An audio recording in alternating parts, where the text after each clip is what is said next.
Evangelho segundo Mateus. Capítulo 24. E, quando Jesus ia saindo do templo, aproximaram-se dele os seus discípulos para lhe mostrarem a estrutura do templo. Jesus, porém, lhes disse: Não vedes tudo isto? Em verdade vos digo que não ficará aqui pedra sobre pedra que não seja derrubada.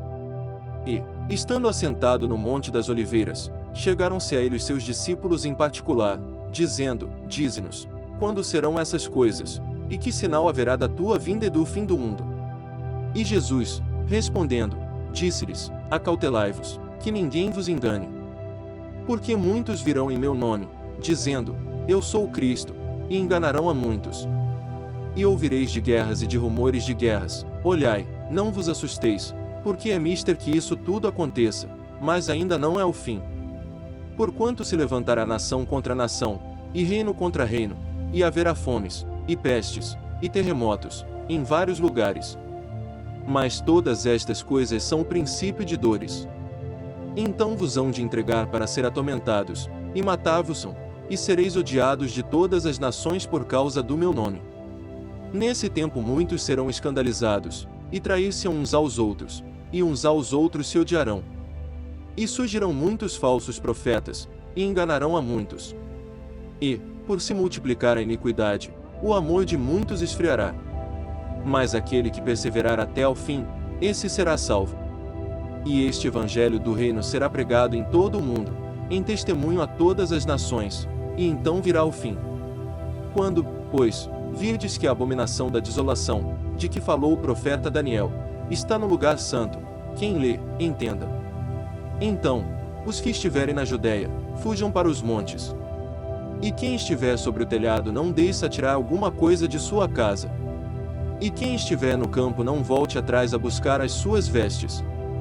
Mas ai das grávidas e das que amamentarem naqueles dias. E orai para que a vossa fuga não aconteça no inverno nem no sábado. Porque haverá então grande aflição, como nunca houve desde o princípio do mundo até agora, nem tampouco há de haver. E, se aqueles dias não fossem abreviados, nenhuma carne se salvaria, mas por causa dos escolhidos serão abreviados aqueles dias. Então, se alguém vos disser: Eis que o Cristo está aqui, ou ali, não lhe deis crédito. Porque surgirão falsos cristos e falsos profetas, e farão tão grandes sinais e prodígios que, se possível fora, enganariam até os escolhidos. Eis que eu vou-lo tenho predito. Portanto, se vos disserem: Eis que ele está no deserto, não saiais. Eis que ele está no interior da casa, não acrediteis. Porque, assim como o relâmpago sai do oriente e se mostra até ao ocidente, assim será também a vinda do Filho do Homem. Pois onde estiver o cadáver, aí se ajuntarão as águias. E, logo depois da aflição daqueles dias, o sol escurecerá, e a lua não dará a sua luz, e as estrelas cairão do céu, e as potências dos céus serão abaladas. Então aparecerá no céu o sinal do Filho do Homem, e todas as tribos da terra se lamentarão, e verão o Filho do Homem, vindo sobre as nuvens do céu, com poder e grande glória. E ele enviará os seus anjos com rijo clamor de trombeta, os quais ajuntarão os seus escolhidos desde os quatro ventos, de uma a outra extremidade dos céus. Aprendei, pois, esta parábola da figueira: quando já os seus ramos se tornam tenros e brotam folhas, sabeis que está próximo o verão. Igualmente, quando virdes todas estas coisas, sabei que ele está próximo, às portas. Em verdade vos digo que não passará esta geração sem que todas estas coisas aconteçam. O céu e a terra passarão, mas as minhas palavras não hão de passar. Mas daquele dia e hora ninguém sabe, nem os anjos do céu, mas unicamente meu Pai. E, como foi nos dias de Noé, assim será também a vinda do Filho do Homem. Porquanto, assim como, nos dias anteriores ao dilúvio, comiam, bebiam, casavam e davam-se em casamento, até ao dia em que Noé entrou na arca. E não o perceberam, até que veio o dilúvio, e os levou a todos, assim será também a vinda do Filho do Homem. Então, estando dois no campo, será levado um, e deixado o outro. Estando duas moendo no moinho, será levada uma, e deixada a outra. Vigiai, pois, porque não sabeis a que hora de vir o vosso Senhor. Mas considerai isto: se o pai de família soubesse a que vigília da noite havia de vir o ladrão, vigiaria e não deixaria minar a sua casa. Por isso, estai vós apercebidos também, porque o Filho do Homem há de vir a hora em que não penseis. Quem é, pois, o servo fiel e prudente, que o seu Senhor constituiu sobre a sua casa, para dar o sustento a seu tempo? Bem-aventurado aquele servo que o seu Senhor, quando vier, achar servindo assim. Em verdade vos digo que o porá sobre todos os seus bens. Mas se aquele mau servo disser no seu coração, o meu Senhor tarde virá, e começar a espancar os seus conservos, e a comer e a beber com os ébrios, virá o Senhor daquele servo num dia em que o não espera, e a hora em que ele não sabe, e separá-lo-á, e destinará a sua parte com os hipócritas. Ali haverá pranto e ranger de dentes. Ao refletirmos sobre este assunto, temos que analisar vários aspectos. Os ensinamentos de Jesus registrados em Mateus capítulo 24 são comumente aplicados de modo errado por pessoas do mundo das denominações religiosas. As pessoas querem saber o que acontecerá no futuro. Elas não se sentem bem sabendo que há segredos que não lhes são revelados. Isto é verdadeiro, quer estejamos falando sobre se nossos empregos durarão mais um ano, quer sobre importantes matérias religiosas, tais como a segunda vinda de Cristo. Muitas pessoas creem que Jesus nos disse quando voltaria e que os sinais dessa volta estão registrados em Mateus capítulo 24. Para termos um melhor entendimento do que Jesus ensinou, precisamos primeiro voltar a Mateus capítulo 23, e ver o contexto das afirmações de Jesus. Neste capítulo, Jesus apresenta numerosas acusações contra os chefes judeus pelo seu mau uso da lei de Deus. Ele então conclui sua condenação profetizando as consequências dos erros deles. Os judeus tinham atado os santos de Deus no passado, ainda que esta geração presente pensasse que estava acima das más ações de seus antepassados, ela era igualmente culpada. O castigo por matar servos de Deus recairia sobre esta mesma geração. Esta era uma afirmação chocante para aqueles que estavam esperando o renascimento da nação judaica. Quando Jesus e os discípulos estavam saindo de Jerusalém, eles apontavam a Jesus as glórias do templo. Jesus aproveitou esta oportunidade para realçar seu ponto. Ele afirmou que o templo seria destruído até o ponto em que não seria deixada pedra sobre pedra. Ora, para os judeus tal destruição do templo só poderia significar o fim de Jerusalém, de sua nação e do mundo. Quando tiveram um momento em particular com Jesus, fizeram-lhe 3 perguntas: quando estas coisas acontecerão? Qual será o sinal da tua volta? Qual será o sinal do fim dos tempos? Quando analisamos através dos evangelhos, somos tocados pelo fato que Jesus frequentemente responde a verdadeira questão, e não a pergunta que a pessoa pensa que estava fazendo. Sua resposta às perguntas dos discípulos não é diferente.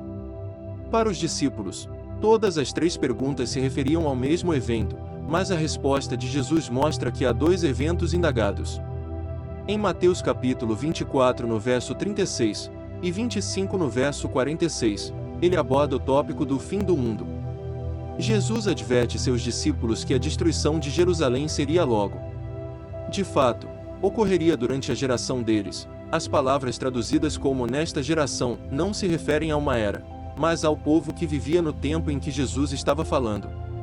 Por exemplo, em Mateus capítulo 11 versos 16 e 19, Jesus censura o povo daquela geração por não ter dado atenção a João e a ele. Mais tarde, Jesus disse que haveria alguns daquela geração que não viriam à morte antes que o reino de Jesus fosse estabelecido. Os tempos que precederiam a destruição de Jerusalém seriam inusitados. Haveria um aumento no número de guerras, fomes e terremotos. A perseguição aos discípulos também aumentaria. Estas predições têm sido apoiadas pelos historiadores do período de tempo entre 50 e 70 d.C., quando Jerusalém foi destruída. Em acréscimo aos sinais gerais, Jesus dá aos seus discípulos sinais específicos a observar, que lhes diriam que a destruição de Jerusalém seria logo. Antes que Jerusalém fosse destruída, o Evangelho seria pregado a todo o mundo. Paulo afirmou que isto tinha sido cumprido em Colossenses capítulo 1 verso 23.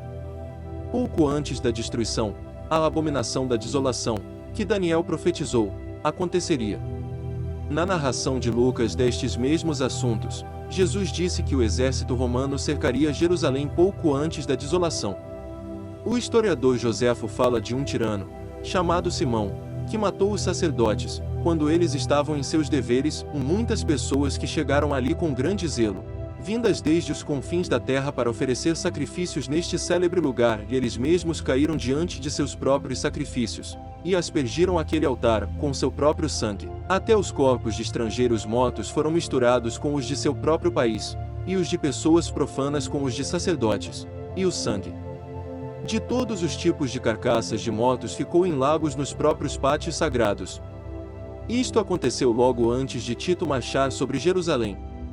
Estes sinais dariam a quem prestasse atenção neles bastante aviso antecipado. Quando vissem os sinais, Jesus instruiu seus seguidores a fugirem de Jerusalém tão depressa quanto pudessem. Ele os recomendou que orassem para que a hora não chegasse num tempo durante o qual a fuga fosse dificultada, como durante o inverno ou no sabá, que era o dia de descanso e adorações a Deus, quando as portas de Jerusalém eram fechadas. Jesus também advertiu-os a não demorarem por causa de afirmações enganadoras, feitas por pessoas que se dissessem falsamente serem o Cristo. Muitas pessoas ignorariam as advertências de Jesus por causa dessas pessoas. Contudo, os cristãos têm sua advertência, de acordo com a história tradicional. Os cristãos que deram atenção ao seu mestre, nenhum deles pereceu na destruição de Jerusalém. A destruição profetizada, ainda que severa, limitou-se somente a Jerusalém e à nação de Israel. Termos descritivos são usados para mostrar a severidade desta destruição, que são semelhantes aos termos usados para a destruição da Babilônia. Jesus assegura a seus ouvintes em Mateus capítulo 24 verso 35, que estas coisas aconteceriam e que Deus não alteraria o que Jesus acabava de profetizar. Jesus agora passa a um novo tópico, concernente a quando acontecerá o fim do mundo. Diferente do fim de Jerusalém, o tempo do fim do mundo não é conhecido, nem mesmo Jesus sabia quando será o fim. Observe que Jesus chama este evento de aquele dia. Esta é a mesma frase usada por Paulo em 1 aos Tessalonicenses, capítulo 5 verso 2 e Pedro em 2 Pedro capítulo 3, dos versos 10 a 13, a respeito do fim do mundo. O fim de Jerusalém seria precedido por eventos inusitados, mas no fim da era, os tempos parecerão normais. Paulo disse que as pessoas estariam tendo pensamentos contentes de paz e segurança, nada de inusitado precederá o fim. Nenhuma advertência, nenhum sinal, nada para marcar adiantadamente o grande acontecimento. Sem advertência antecipada, não há possibilidade de preparação para o fim no último momento. Portanto, precisamos estar preparados para o evento ocorrer a qualquer tempo. Não haverá oportunidade para escondermos deste acontecimento. Este será um julgamento universal, do qual ninguém pode escapar. Compare as duas partes da resposta de Jesus aos seus discípulos. Primeira parte: destruição de Jerusalém, Mateus, capítulo 23, verso 36, e capítulo 24, verso 35. O tempo é identificado, revelado. Ocorreu naquela geração que Jesus dizia no presente momento. Os eventos precedentes foram inusitados. Houve advertência antecipadamente. O exemplo da figueira. O julgamento foi local, isto é, na nação de Israel. Os sinais específicos do julgamento vindouro daqueles acontecimentos puderam ser vistos. Houve tempo para escapar do julgamento e destruição de Jerusalém. Segunda parte: o tempo é desconhecido, só Deus Pai sabe. Acontecerá naquele dia. Os eventos precedentes serão típicos, ou seja, tudo estará na normalidade das coisas. Não haverá aviso, advertência. O exemplo do ladrão. O julgamento será universal. Nenhum sinal será antecipado do fim. Não haverá tempo para fugir, nem se esconder. Muito frequentemente, as pessoas misturam os eventos da destruição de Jerusalém com os eventos que tratam do fim do mundo.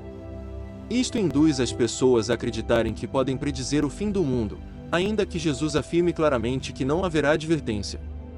Não saberemos adiantadamente os anos, os meses, as semanas, nem mesmo os dias da volta de Jesus.